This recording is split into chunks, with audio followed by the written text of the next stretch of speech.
It all started with a bird. Not a real one, mind you. Real birds have the common decency to poop on your car and fly away. This one just stood there, judging. But I'm getting ahead of myself. First, you need to understand about the lawn. I bought the house for the lawn. Not to live in, you understand? The house is just where I store the lawnmower and the Wi-Fi router. The lawn. The lawn was the prize. A perfect 5,000 square foot carpet of lush, green, suburban surrender. After a decade crammed into a city apartment where my only garden was a perpetually dying basil plant on the fire escape, this patch of fescue was my Garden of Eden. It was the reason I'd traded sirens for sprinklers and takeout menus for Home Depot flyers. I was Leo Maxwell, king of my own little green kingdom. My kingdom, Maple Creek Estates, was exactly what it sounds like. Every house was a slightly different shade of beige. Every driveway was power-washed to perfection. And the silence was only broken by the synchronized hum of electric leaf blowers on a Saturday morning. It was peaceful. It was orderly. It was, I thought, perfect. But perfection can be a little boring. My lawn, for all its emerald glory, lacked a certain je ne sais quoi. It needed a focal point, a conversation starter. As a graphic designer, I have an eye for this stuff. I don't do kitsch. No gnomes, no plastic flamingos, no gazing balls. I wanted art. After weeks of searching, I found it. A life-sized sculpture of a great blue heron forged from brushed steel. It was gorgeous, minimalist, elegant, powerful. The way it was crafted, it looked like it had just landed, its long, graceful neck craned as if scanning for fish in the great green sea of my lawn. I installed it myself, positioning it perfectly between two young maple trees. I took a step back, beer in hand, and admired my work. It was magnificent. I named him Pierce. That's when I first saw her. A woman walking a poodle so white and fluffy it looked like a sentient cotton ball. She was maybe late 50s, with a helmet of blonde hair that looked like it could withstand a Category 3 hurricane, and she was wearing a pastel pink tracksuit. She stopped dead on the sidewalk in front of my house. She didn't smile or wave. She just stared. Her eyes narrowed, first at Pierce, then at my house, then back at Pierce. Her lips, which were already a very thin line, seemed to disappear entirely. The poodle let out a little yip. She gave the leash a sharp tug and marched on, her posture as rigid as a fence post. I didn't know her name then, but I felt a primal sense of dread. It was the kind of feeling our ancestors got when they saw a saber-toothed tiger sizing them up. I had just met the final boss of the neighborhood watch, and she did not approve of my bird. A week passed. The sun shone, the grass grew. Pierce stood his silent, metallic vigil. I was starting to think I'd imagined the whole encounter.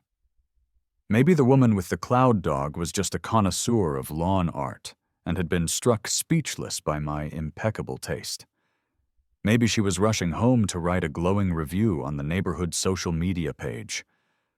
"New resident on Elm Street," she'd write, "has elevated our entire community with a simply divine avian sculpture." Yeah, right. The truth arrived in a crisp, beige envelope. It was sitting in my mailbox, nestled between a coupon for a local pizzeria and a catalog for sensible shoes. It had no stamp. It had been hand-delivered. The return address simply read, Maple Creek Estates. Homeowners Association. The paper felt thick, important, and deeply, deeply joyless. I sat at my kitchen counter and opened it with the kind of caution usually reserved for suspicious packages. Inside was a single sheet of matching beige paper, printed in a severe Times New Roman font. "Dear resident of 124 Elm Street," it began, already making me feel less like a homeowner and more like a numbered inmate. It has come to the attention of the Architectural Review Committee that an unapproved lawn ornamentation has been installed on your property. This item, a metallic sculpture of a bird, is in violation of the Maple Creek Estates Covenants, Conditions and Restrictions, CC and Rs. I stopped reading and laughed. The Architectural Review Committee? That sounded like 3 people who had peaked in high school student government. I read on. Per Article 4, Section 2, B, Maintaining Community Aesthetic Harmony, all exterior decorations must be in keeping with the established character of the community and its natural environment. The aforementioned sculpture has been deemed incongruous and artificial, disrupting the visual harmony we strive to maintain. You are hereby requested to remove the offending item within 14 days of the date of this notice. Failure to comply will result in further action, including potential fines. Sincerely, Carol Miller, President, Maple Creek Estates HOA. Carol? So the helmet-haired lady had a name, and a title, and a whole lot of nerve. Incongruous and artificial? Pierce was a heron. Herons lived near creeks. Our neighborhood was named Maple Creek. If anything, her poodle was the incongruous one.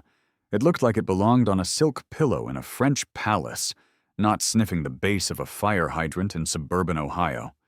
My first instinct was to write back a detailed letter explaining the native migratory patterns of Ardea herodias, complete with diagrams. My second instinct was to ignore it completely, but my third instinct, the one that usually gets me into trouble, was to have a little fun. Compliance was required, but the spirit of that compliance was entirely up to me. For the next few months, Pierce stayed, but he became a seasonal chameleon. In October, I placed a tiny witch hat on his head. For Thanksgiving, a pilgrim bonnet. For Christmas, a full Santa Claus outfit, complete with a beard and a little bag of presents. Each time, a new, slightly more agitated beige envelope would appear in my mailbox. The letters were becoming less formal.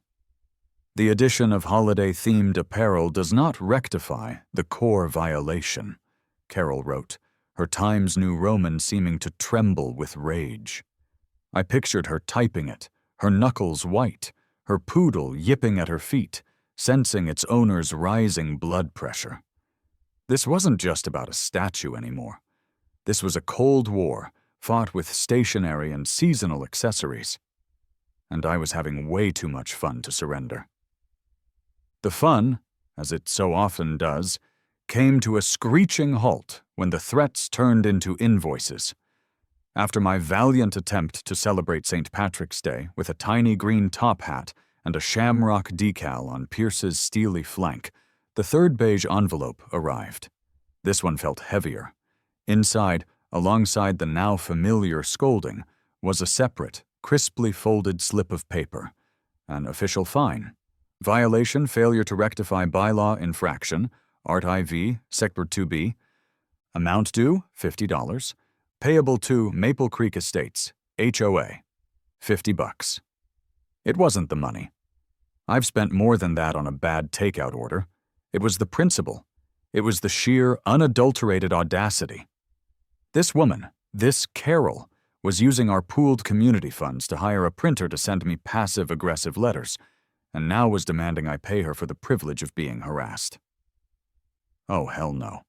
The game had changed. The Cold War was about to go hot. That night, I declared a state of emergency. I brewed a pot of coffee so strong it could probably dissolve steel, downloaded a PDF of the Maple Creek Estates Covenants, Conditions and Restrictions, all 112 pages of it, and prepared for battle. I was going to read every single word of that soul-crushing document until I found something, anything, I could use against her. For hours, I waded through a swamp of legalese. I learned the precise range of earth-toned colors my shutters were allowed to be. I learned the maximum allowable height for a hedge, 6 feet, and the minimum number of hours my holiday lights could be on display, never after January 15th. The heathens. It was a sleep aid written by lawyers, a testament to the human desire to control every tiny aspect of existence. I was starting to lose hope, my eyes glazing over somewhere between regulations pertaining to satellite dish placement and guidelines for trash receptacle concealment. And then I found it, tucked away in the very section I was accused of violating. Article 4, Section 2B. I had only ever read Carroll's interpretation of it. Now I was reading the source code. All exterior decorations should reflect the natural world. Unnatural decorations, such as gargoyles, mythical creatures, or overly abstract figures, are expressly forbidden to maintain aesthetic harmony. I read it again, and a third time. The coffee kicked in, and the words practically glowed on the screen. The loophole was so big you could drive a truck through it. A very large, possibly avian-themed truck. Reflect the natural world. It didn't say the local natural world. It didn't say the tasteful natural world. It just said natural. My heron was natural. But Carol, in her infinite wisdom, had deemed it artificial. She had drawn a line in the sand. Fine. I would give her natural. I would give her so much natural she would choke on it. My fingers flew across the keyboard. My spite was a muse, guiding my search. I needed something that was 100% an animal, a real creature from planet Earth. But it also had to be completely, utterly, and hilariously out of place in a manicured Ohio suburb. It needed to be big. It needed to be bold. It needed to have a certain disruptive energy. My Google search was simple. Largest, most ridiculous-looking natural bird. The search results loaded. And there he was. The vacant, unblinking stare. The fluffy, nonsensical body. The absurdly long neck, and the powerful, muscular legs that could disembowel a lion. It was a creature designed by a committee that had never spoken to each other. It was a masterpiece of evolutionary absurdity. The ostrich. A slow grin spread across my face. Oh, Carol, you have no idea what you've just started. The internet is a magical place. You can find anything. Conspiracy theories, cat videos, and, as it turns out, hyper-realistic, life-sized statues of African flightless birds.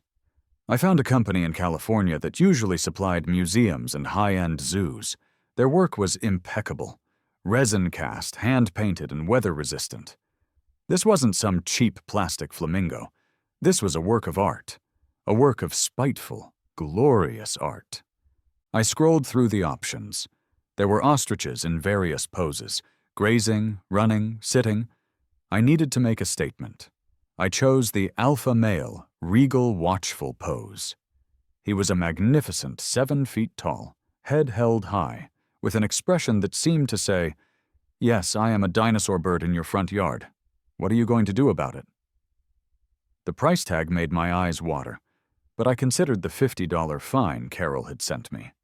This wasn't an expense, it was an investment in chaos.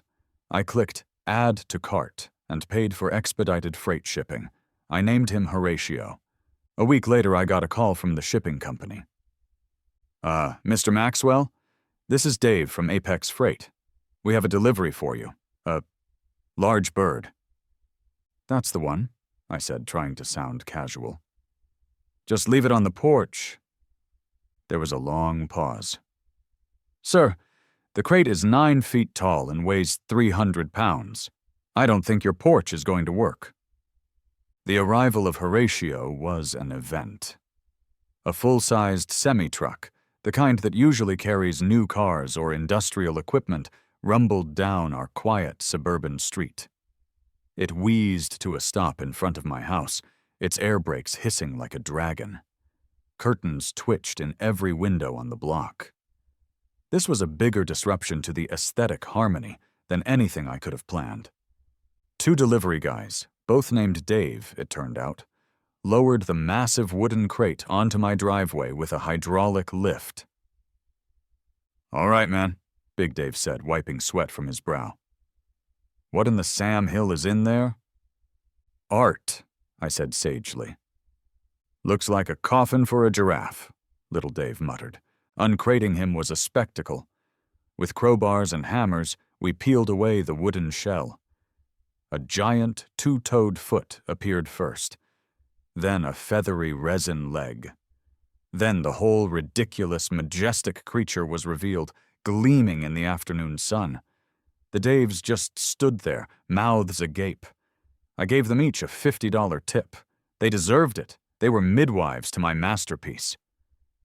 "You want us to help you move him?" Big Dave asked. "Absolutely," I said. "He belongs in the center of the lawn, right over there, facing the pink house." We wrestled Horatio into position. He was heavy, solid, and magnificent. He stood proudly in the very spot Pierce the heron once occupied, his big, dumb head towering over the meticulously trimmed hedges. His painted eyes stared directly at Carol Miller's front door, a silent, 7-foot-tall challenge. I had just finished sweeping up the wood splinters when I heard a screen door slam. Here she came. Carol marched across her lawn and onto mine, the cotton ball poodle yapping at her heels. She wasn't wearing a tracksuit this time. This was business. She was wearing a beige pantsuit. She stopped about 10 feet from Horatio, her face a confused mask of rage and disbelief. "What?" she began, her voice a low tremor. "Is that?" I gave her my most pleasant, unbothered smile. "That, Carol, is an ostrich, Struthiocamelus," I said, reciting the Wikipedia entry I had memorized. "A creature of the natural world. Perfectly compliant with Article 4, Section 2B of the HOA bylaws you hold so dear." Her eyes bulged slightly. "We don't have ostriches in Ohio, you lunatic." "The bylaws don't specify the continent, Carol," I shot back, my voice dripping with faux innocence. "It's a big natural world out there. You wrote the rules, not me. If you have a problem with it, I suggest you take it up with God and plate tectonics." She was speechless. Her mouth opened and closed a few times, but no sound came out. She just sputtered, pointing a trembling finger from me to the ostrich and back again. The poodle, sensing its owner's distress, began barking furiously at Horatio's resin ankles. Finally, she found her voice. "You will be hearing from the board!" she shrieked, before turning on her heel and storming back to her beige fortress. I watched her go, then turned to my new lawn ornament. "Welcome home, Horatio," I murmured, patting his sturdy leg. "I think you're going to like it here." I didn't have to wait long. The very next day, another beige envelope was in my mailbox. This one had clearly been delivered with extreme prejudice. It was practically shoved in. Inside, a new fine. $100. The violation was listed, in shaky, all-caps handwriting this time, as non-native fauna representation and creation of visual nuisance. Creation of visual nuisance. I had to admire the creativity. She was making up new rules on the fly. This was no longer about the bylaws. This was a personal vendetta. And if she thought a $100 fine was going to deter me, she had severely underestimated the depths of my pettiness. I got back on the museum-quality statue website. If I was going to be fined for one ostrich, I might as well get my money's worth. I saw that they had a whole family package available. A female, in a gentle, nesting pose, and two smaller, younger ostriches, looking curious and goofy. It was perfect. I was no longer just installing a statue. I was building a family. A narrative. I hit purchase. The second freight delivery was even more of a spectacle than the first. The neighbors were all out, pretending to garden or check their mail. They knew what was coming. This time I was ready with a dolly. I named the mother Ophelia and the two little ones Pip and Gladys. I spent the rest of the afternoon creating my masterpiece of suburban defiance. Horatio stood as the proud patriarch. Ophelia was placed near the base of a maple tree, as if she were tending to a nest. Pip was positioned to look like he was peeking out from behind her, while Gladys was set a few feet away, seemingly pecking at the lawn. It was a beautiful, serene, and utterly insane domestic scene. An ostrich family living their best life in my front yard. As I was admiring my handiwork, I heard a low chuckle from the yard next to mine. I turned to see a woman standing by her fence. She looked to be in her late 60s, with short, stylish silver hair and a mischievous twinkle in her eye. She was holding a tall glass filled with a clear liquid and a wedge of lime. "I just have to say," she said, her voice a pleasant, smoky alto, "this is the most fun I've had since my husband tried to install the dishwasher himself back in '98. It flooded the whole kitchen. This is better." I grinned. "Leo Maxwell. Glad I could provide the entertainment." She walked over to the fence line. "Brenda Kowalski. And honey, this isn't just entertainment, this is a revolution." She took a long sip of her drink. "Carol Miller has been terrorizing this neighborhood over approved mailbox colors and lawn height for a decade. The woman tried to fine me once because my wind chimes were, and I quote, tonally discordant. I've been waiting for someone with your kind of backbone to move in. Tonally discordant? I asked, incredulous. Yep. I told her my ears weren't on the architectural review committee and to mind her own business, Brenda said with a wink. So what's the story with the big birds? I explained the whole saga. The heron, the letters, the fine, the loophole. With every detail, her grin grew wider. By the time I finished, she was cackling, slapping her knee. Oh, that is brilliant. Malicious compliance. It's the only language tyrants understand, she declared. She raised her glass. Well, Leo, welcome to the neighborhood. My home is your home, and my gin is your gin. If you need anything, a cup of sugar, a lookout, an alibi, you just let me know. I had found my first ally. The Ostrich Liberation Front had its first member.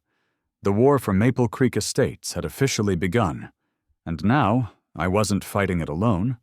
Brenda took another sip, her eyes gleaming as she looked over at Carol's house. She is going to lose her mind over the little ones, she said with pure, unadulterated glee. This is going to be spectacular. Brenda was right. The arrival of Ophelia, Pip, and Gladys transformed Carol's rage from a slow burn into a raging inferno. The beige envelopes started arriving daily. The fines escalated to $150, then $200. The violations became more and more desperate. Unauthorized flock assembly, improper zoological display, and my personal favorite, willful disregard for community decency.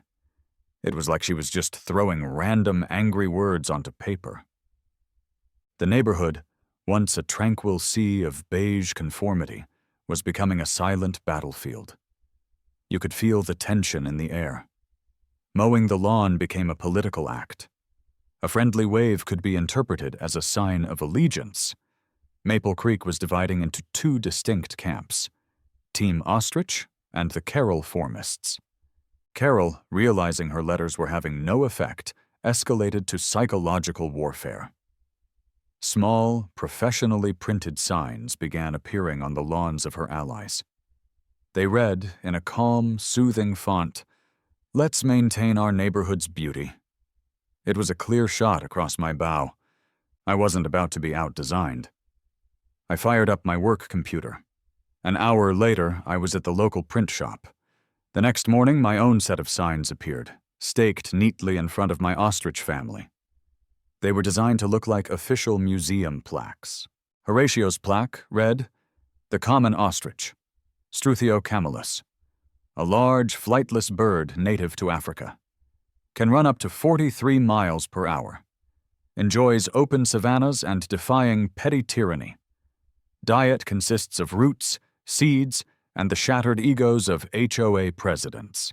Ophelia's plaque described her nesting habits, concluding with, "A devoted mother, she will fiercely protect her young from all perceived threats, including discordant wind chimes." This, of course, did not go over well with Carol, but it was a huge hit with the silent majority. The neighborhood kids were firmly on my side. They started treating the ostrich flock like a local landmark. I'd look out my window and see them talking to the statues, leaving them little gifts of dandelions and pretty rocks. One morning, I found a carefully crayoned drawing of the ostrich family taped to my front door. It was titled, "The Cool Birds." I framed it. Support started coming in from unexpected places.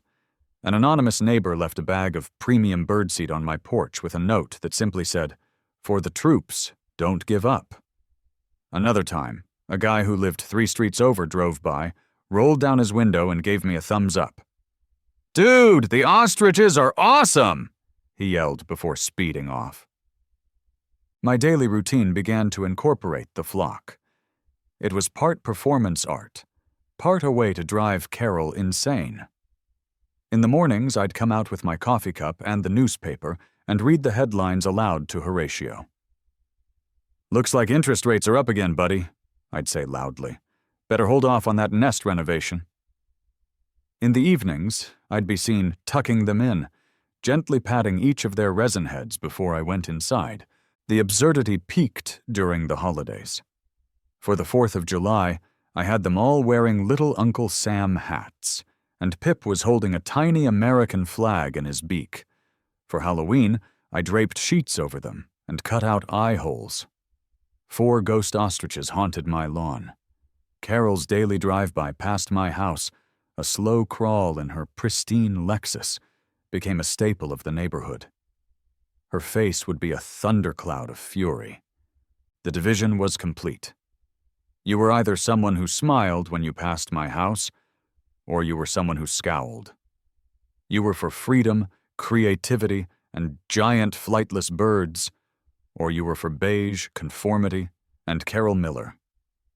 The lawns of Maple Creek Estates had become the front lines of a suburban civil war.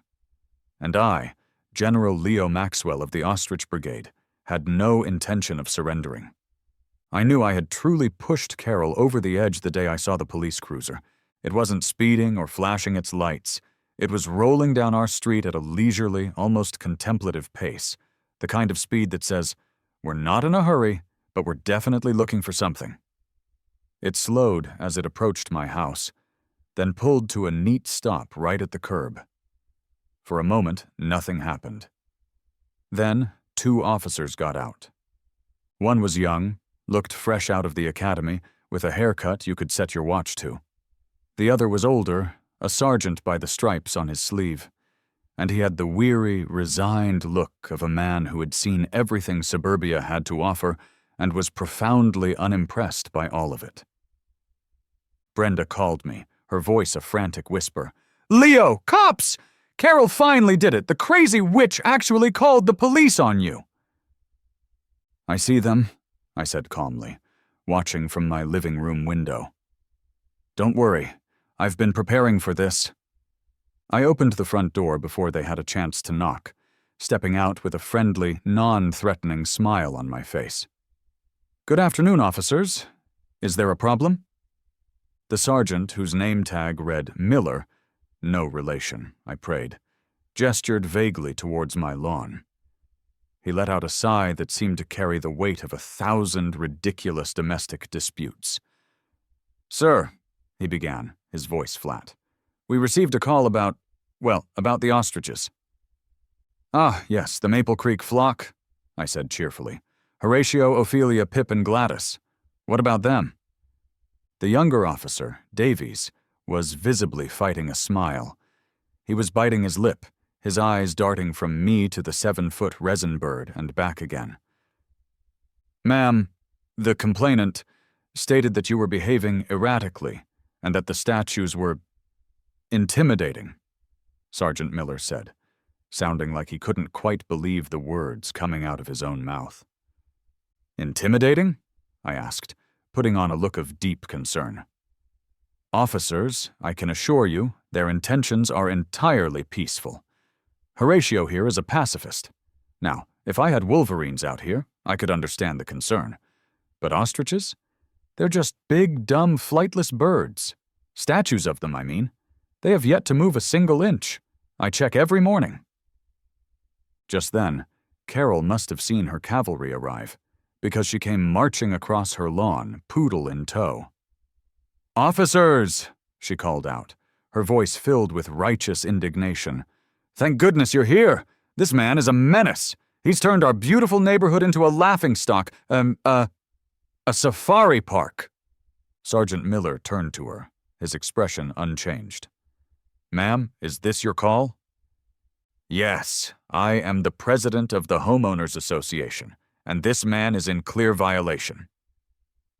"Violation of what exactly, ma'am?" the sergeant asked, his patience clearly wearing thin. Of decency, of aesthetics. He's threatening me with them. He talks to them. It's not normal," she sputtered. Sergeant Miller turned back to me. His eyes met mine, and for a fleeting second I saw a glimmer of understanding, of shared suffering in the face of utter absurdity. "Sir," he said, his voice now taking on a more formal, official tone for Carol's benefit. "Are these statues on your property?" "Yes, sir, every last one of them." "Are they a traffic hazard? Do they block the sidewalk?" "No, sir.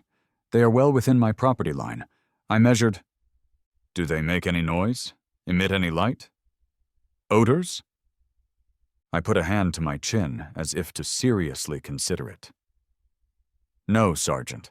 They are remarkably well behaved. Very low maintenance." Officer Davies coughed, trying to disguise it as clearing his throat, but a definite snort escaped. The sergeant turned his tired gaze back to Carol. "Ma'am, with all due respect, there's nothing we can do here. The gentleman has placed statues on his own property. It's not a police matter. It's a civil issue. For you and your association." He gestured vaguely at my house. "My advice would be to stop calling 911 for lawn ornaments." Carol's face went from pale to beet red. She was utterly defeated, publicly undermined by the very authorities she had summoned. She grabbed her poodle's leash and stomped back to her house without another word, slamming her door so hard I think a window rattled. Sergeant Miller watched her go, then turned back to me. He adjusted his belt. "You have a good day, sir," he said, and then as he turned to leave, he gave me the slightest, almost imperceptible nod. He looked over at Horatio and muttered, just loud enough for me to hear, kinda like the big one's expression. I stood on my porch and watched them drive away. This was a monumental victory. Carol had played her trump card, and it had been dismissed as a joke. The legend of Ostrich House was no longer just a neighborhood story. It had now been officially recorded in a police report. The flock was, for all intents and purposes, untouchable. The police incident had been a decisive battle, but I knew the war wasn't over. Carol was humiliated, but she wasn't defeated. She'd retreat, regroup, and come back at me through the only avenue she had left: the HOA bylaws. My ostriches were natural, but they were just standing on grass. To truly cement their place, to make them an undeniable feature of the landscape, they needed a proper home. They needed a habitat.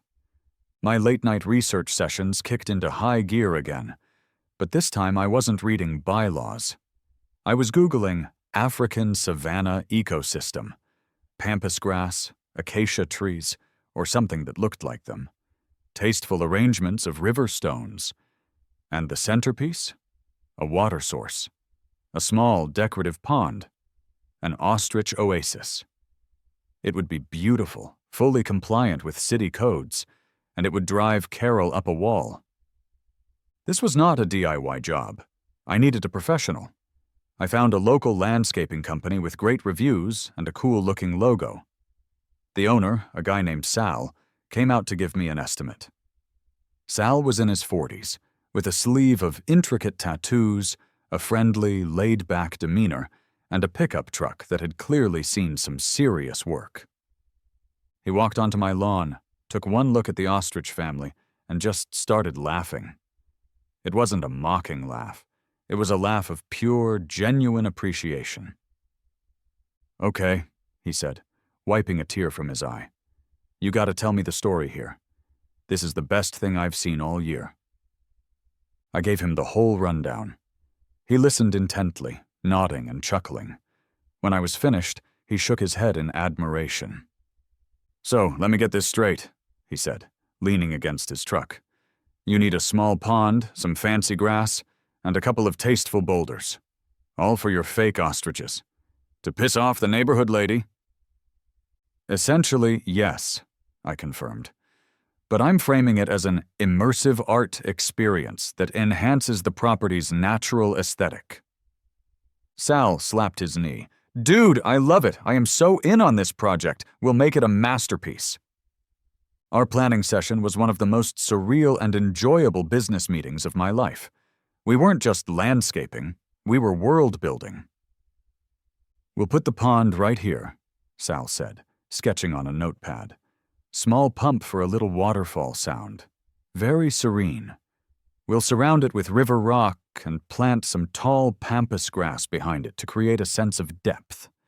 Can we make it city code proof?" I asked. "I want it to be so by the book that she can't touch it." "My man, I live for that stuff," Sal said with a grin. "Watertight liner, proper drainage, GFI-protected pump. She can bring the city inspector out here for a picnic. They won't find a thing. We can even run some low-voltage landscape lighting up into that maple tree. At night, we can hit the whole scene with a soft spotlight. For, dramatic effect." Construction began the following Monday. Sal and his crew were fantastic, professional, efficient, and clearly enjoying the absurdity of the job. The arrival of a mini-excavator to dig the pond sent a fresh shockwave through the neighborhood. Carol was out on her porch instantly, phone pressed to her ear. An hour later, a car from the city's code enforcement office pulled up. A bored-looking inspector got out. Carol pointed triumphantly from her porch as he walked over. "Morning," the inspector said to Sal. "Got a complaint about unpermitted work." Sal just smiled and handed him a clipboard. "Permit's right there. Everything's up to code. Happy to walk you through the plans." The inspector glanced at the papers, looked at the neat, careful work being done, and then looked over at my flock of ostriches. He looked back at Sal, then at me, and a tiny smile played on his lips. "Looks fine to me," he said, handing the clipboard back. He nodded at Carol. "Have a good day, ma'am." Then he got in his car and drove away. The look on Carol's face was a glorious mixture of fury and impotence. She had fired another one of her biggest guns, and it had misfired spectacularly. The Ostrich oasis was legally unassailable. By the end of the week, it was complete. The pond gurgled peacefully. The pampas grass swayed in the breeze, and at night, a soft light illuminated my flock as they gathered around their new watering hole. They weren't just statues on a lawn anymore. They were home. Defeated on the legal front and humiliated by the police and code enforcement, Carol fell back on her last remaining source of power: public opinion. If she couldn't force me out with rules, she would try to shame me out with the will of the people. Or at least her version of it. Brenda gave me the heads up. "She's got a clipboard, Leo," she warned me over the phone, her voice low and conspiratorial. "And she's wearing her sensible walking shoes. She's going door to door. It's a petition." Carol's petition, as I later learned, was a masterwork of dramatic hyperbole. It demanded the immediate removal of the unsightly and disruptive avian statues, which had lowered property values and created a circus-like atmosphere detrimental to the peaceful character of our community. She started with her known allies, the Scowlers and the Curtain Twitchers. They signed eagerly. But then she moved on to the neutral parties, the people who just wanted to grill in their backyards in peace. Here, she employed intimidation, a veiled hint that their own property might be next up for a bylaw review, a reminder of her power on the Architectural Review Committee.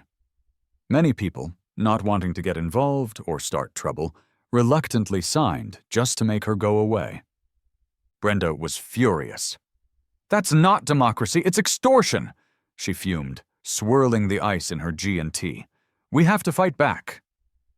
And so, the counteroffensive began. I wasn't just a graphic designer anymore. I was a propaganda minister. I stayed up all night designing a flyer. It was slick, professional, and funny. At the top, in big, bold letters, it read, "Don't let Maple Creek become a Carroll-tatership." Below, I laid out the whole story in a simple timeline. Step 1. A tasteful, artistic heron statue is installed. Step 2. HOA President Carol Miller unilaterally declares it unnatural and issues fines. Step 3. To comply with the Natural World bylaw, a family of ostriches is installed. Step 4. President Miller engages in a campaign of harassment, including baseless calls to the police, and now a misleading petition. The flyer included a photo of the original, elegant heron sculpture next to a picture of Carol's threatening beige letters. It framed the issue perfectly. This wasn't about ostriches. It was about one person's abuse of power. It ended with a call to action. Don't sign Carol's petition. Let's keep Maple Creek creative, independent, and free from petty tyranny. A vote for the ostriches is a vote for freedom. I printed 100 copies. The next day, Brenda and I became a door-to-door team. I was a bit nervous, but Brenda was a natural. She'd been living here for 30 years and knew everyone. "George," she'd say to the man at number 112, "I know you signed Carol's thing, but did she tell you this all started because she has a personal vendetta against a nice metal bird? We discovered that most people felt bullied. They didn't really care about the ostriches. In fact, many secretly found them hilarious. They just didn't want to be on Carol's bad side. My flyer gave them the context they needed, and my friendly, reasonable demeanor showed them I wasn't the lunatic Carol had made me out to be. We didn't ask them to sign anything. We just asked them to listen, and to come to the annual HOA meeting in 2 weeks. That's where the real vote will happen," I'd say. "Don't let one person speak for the whole neighborhood." We were winning hearts and minds, one doorstep at a time. The tide was turning. People who had been neutral were now firmly on Team Ostrich. The small band of supporters who had been leaving Birdseat and giving thumbs up were now a vocal alliance. We called ourselves the Ostrich Liberation Front. The annual meeting was no longer going to be a boring review of the budget. It was going to be a suburban showdown. The multipurpose room at the Maple Creek Community Center was usually a pretty sleepy place. It hosted lackluster potlucks and sparsely attended yoga classes. Tonight, however, it was electric. Every single folding chair was taken. People were standing along the back wall. This wasn't an HOA meeting. It was the hottest ticket in town. The Ostrich Liberation Front was there in force. Brenda sat in the front row, looking like a revolutionary general. Sal, the contractor, showed up, wearing a t-shirt he'd made himself with a picture of Horatio on it that said, "I stand with Ostrich House." Even Sergeant Miller from the police department was there, off-duty, sitting in the back. He'd said he wouldn't miss this for the world when I'd run into him at the grocery store. At the front of the room, behind a folding table, sat the HOA board. And in the center, looking flushed and self-important, was President Carol Miller. She banged a small gavel. "This meeting will now come to order." After a painfully dull reading of last year's minutes and a budget report, she arrived at the main event. "New business," she announced, her voice tight. "The matter of the sculptures at 124 Elm Street." She launched into a dramatic, pre-rehearsed speech, her voice trembling with manufactured outrage. She spoke of our sacred community covenants, the slow decay of property values, and the mockery this individual has made of our shared home. She held up her petition, waving it like a trophy. "The people have spoken," she declared, "and they have said in one voice that this circus must end." A few of her cronies applauded weakly. Most of the room was silent, waiting. Then it was my turn. I walked to the front, not with a speech, but with my laptop. I connected it to the projector. "Good evening, everyone," I began. "My name is Leo Maxwell. You may know me as the Ostrich guy. I'm not here tonight to talk about property values. I'm here to talk about rules and fairness." My first slide popped up on the screen.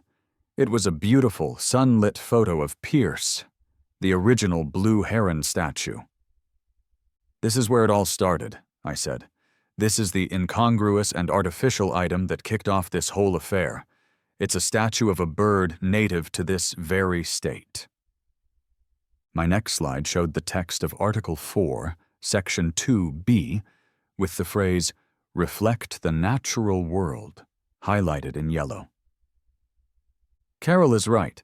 We all agreed to a set of rules when we moved here," I continued, my voice calm and reasonable.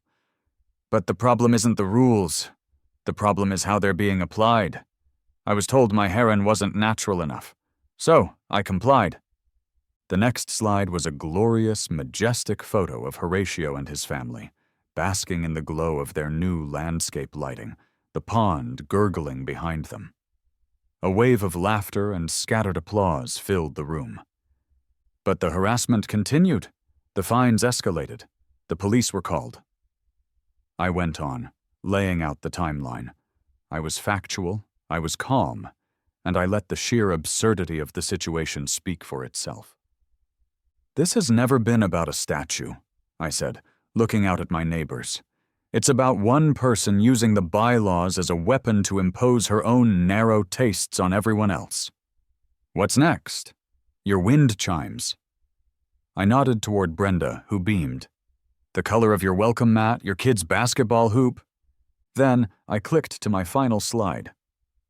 "And speaking of rules being applied fairly," the image on the screen was a grainy, zoomed-in photo taken from the street. It showed the side of Carol's house. And there, tucked behind a white lattice fence but still clearly visible, was a small flock of her own.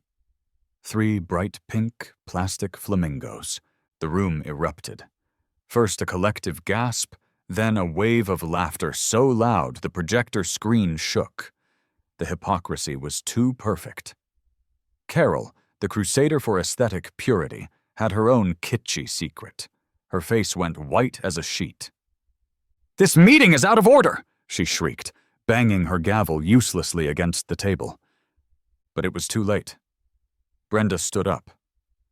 "I move for a vote of no confidence in our current HOA president," she yelled.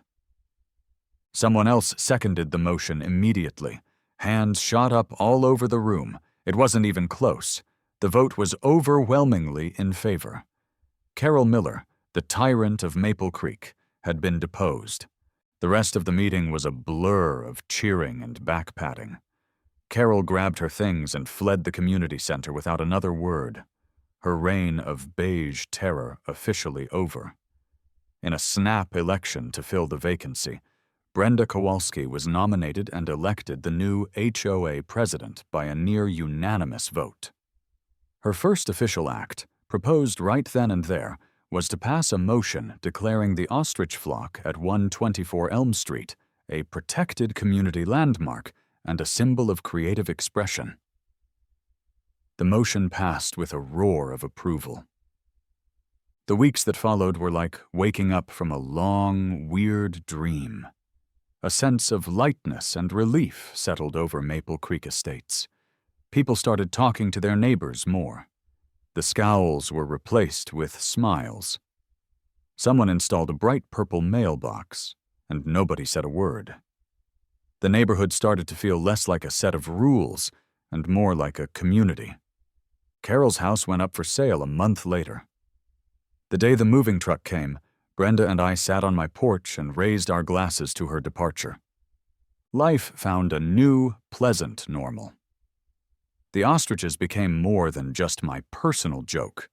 They became a genuine local attraction. I'd see families stop their cars to let their kids look. Teenagers took selfies with them.